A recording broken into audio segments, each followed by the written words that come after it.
Hi, this is Mike from Mike's Unboxing Reviews and How To, and on today's video I'm going to show you how to perform a USB BIOS flashback on this motherboard here. So this is the MSI B850 Gaming Plus Wi-Fi 6E. Now, I've said the name specifically because unfortunately MSI are one of those companies where there's a lot of motherboards all with very similar names. And it is very important when you're doing a BIOS flash that you do get the model exactly right. And they will be different BIOS versions for all the boards, and even if you've got the micro ATX version of this, so all it needs is a little M in the description and it's a completely different thing. So that's the B850M Gaming Plus Wi-Fi 6E. Yeah, very easy to make mistakes. So do make sure before you do this that you are using the exact same board. Now this actual process applies to pretty much every motherboard in the MSI range, one or two exceptions, but in general the USB BIOS flashback is the same principle all the way through.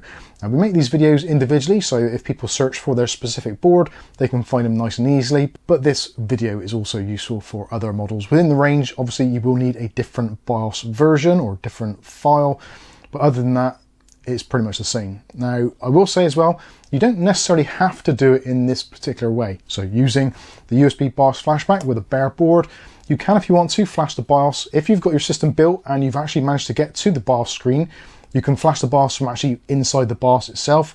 And that is probably the easiest way of doing it.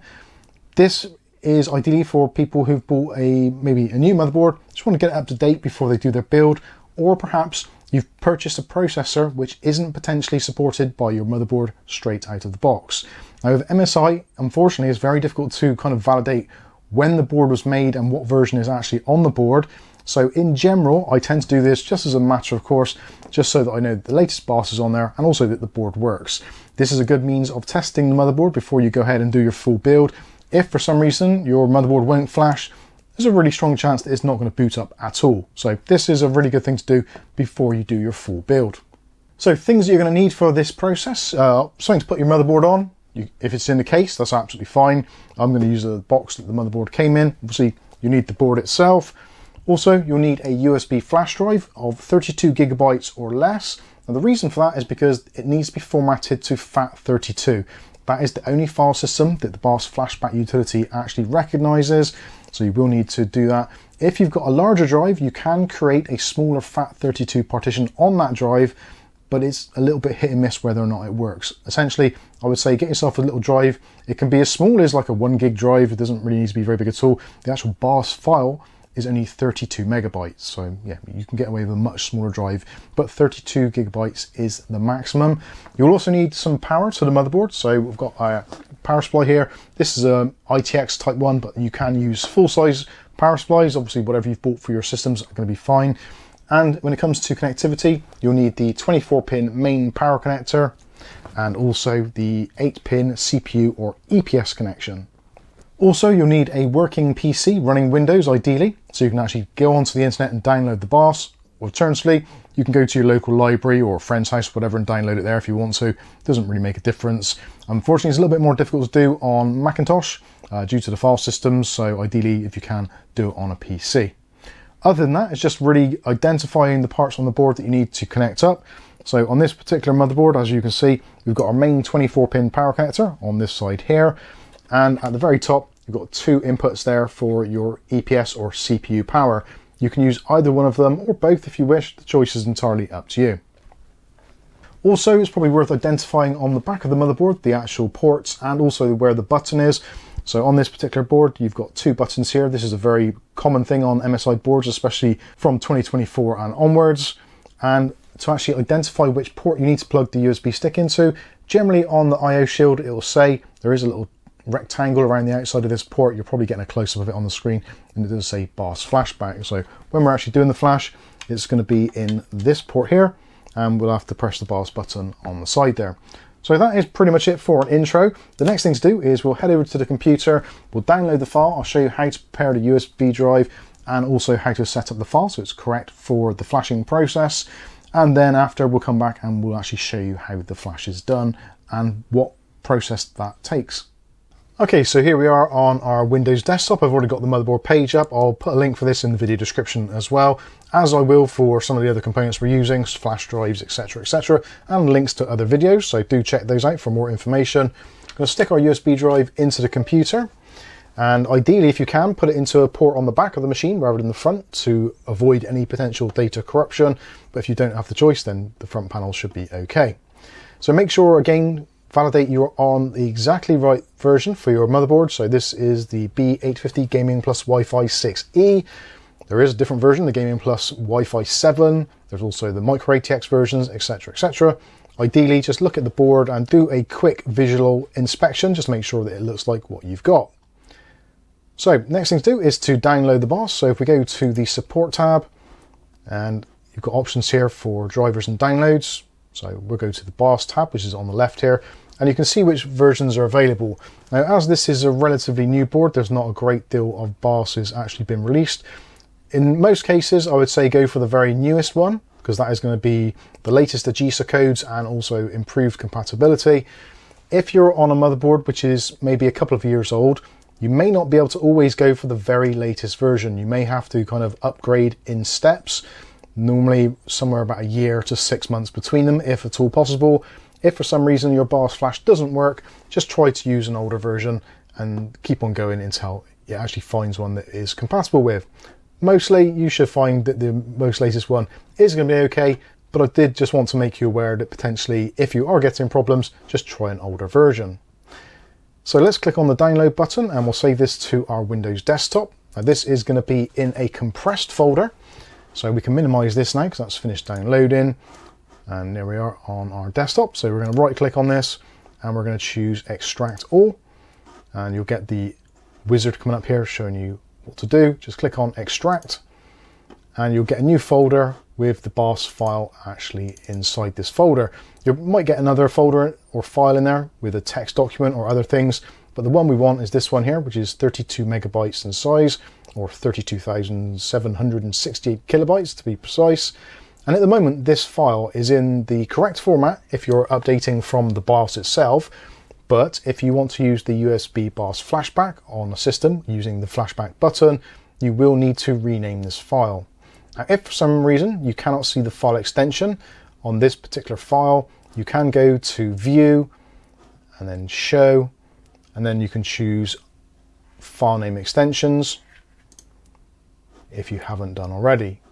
So in order to rename it, click on the file once to highlight it, then click again to rename, and we'll just remove everything that's there, and we want to type in MSI.ROM. Doesn't matter if it's uppercase or lowercase, absolutely fine, and then press enter. You'll get a message saying that the file extension is going to change and the file may not be readable anymore. Are you sure you want to change it? So we'll click on yes, and there is our file ready. So next thing to do is to prepare our USB flash drive. So I've got that plugged in already. Currently the folder is empty, but just as a demonstration, what you'll need to do is to format the drive and format it into the FAT32 file system. The allocation size you can set to default, and if there's anything in the volume label, I would strongly recommend removing that. For some reason it does do funny things at times, so just remove it, it's absolutely fine. When you're ready, click on start, and obviously this will remove everything that is on the drive, and you will get a notification to warn you of that. When you're happy, click on OK. And there we go, the format is now completed. So now we can close that down and we can go back to our folder, which has the BIOS file in, which we've already renamed. So there we are, MSI.ROM. And all we need to do is either drag it or copy and paste into our USB drive. So I'm just going to drag it in this instance into our USB drive. And there should be a copy of it now. Excellent.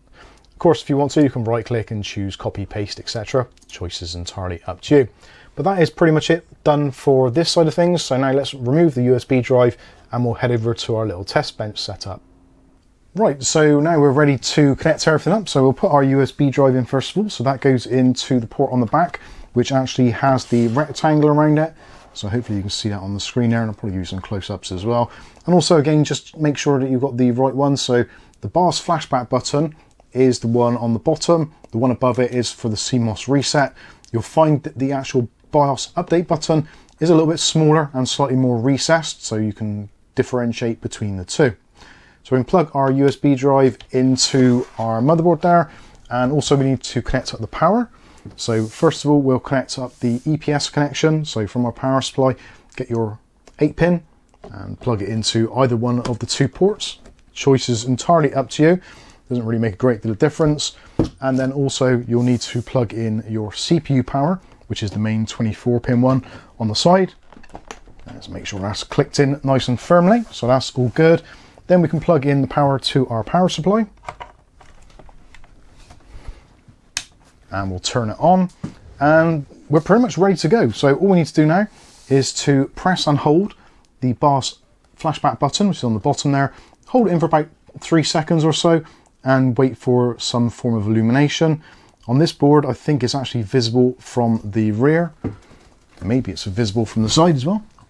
You can just about see it flashing through the HDMI ports. Not too sure if you can see it very well there. I'll try and give you some close-ups so you can see what's going on. Also, you'll find that on the motherboard, you'll probably get 2 LEDs. So you'll be your CPU and also your memory. You may find as well your power supply fan will kick in. Essentially, you want to wait for it to start changing speed, which I think it already has. If you get to a point where you've pressed the button and it flashes maybe 3 to 8 times and then gives up or gives you a solid LED, that means that it cannot read either your USB drive or potentially the file is in the wrong format. So do check those. Again, potentially it could be down to a short circuit in the system. So if you have got a fully built system, I would strongly suggest if you're getting errors and you're 100% convinced you have got the right files and your USB drive is fine, you've maybe used on other systems and it's been fine, do look at your motherboard, make sure your RAM's installed correctly, make sure your CPU's installed correctly, maybe even things like your case, make sure that your case buttons are working properly and they haven't shorted out. A stuck reset button or power button will hold the motherboard in reset mode, so obviously do be careful of those types of things. This entire process should take somewhere in the region about 5 to 6 minutes. So just be mindful of how long it is. Maybe look at your watch, see what time it is. If it's taken more than about 10 minutes, then there's a strong chance that it's failed. So if it's just flashing constantly and it hasn't changed speeds whatsoever, that means again, it cannot read the file or it cannot read the USB drive. So do double check those. So that's pretty much it. Yeah, just let it be, wait for the system to do the update. You'll probably find that it will reboot and also the LED will turn off. That's what we're looking for. So we'll just wait for that to happen.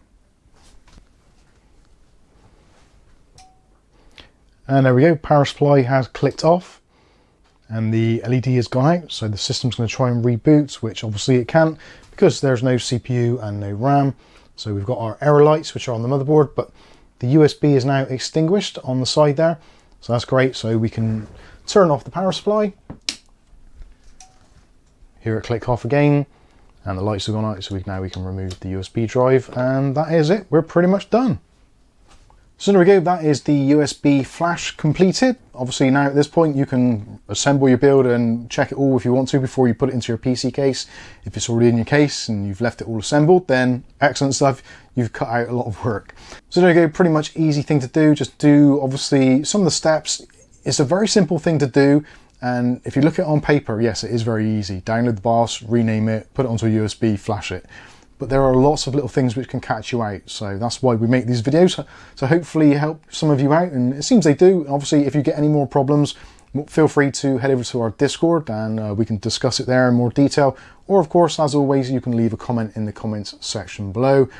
Also, if you found this video helpful, a like would be fantastic. If you can share the video, that would be awesome as well. But I think that's going to pretty much wrap this one up. I've been Mike, this is Mike's Unboxing Reviews and How To, and hopefully we'll catch you in the very next video. Thanks for watching.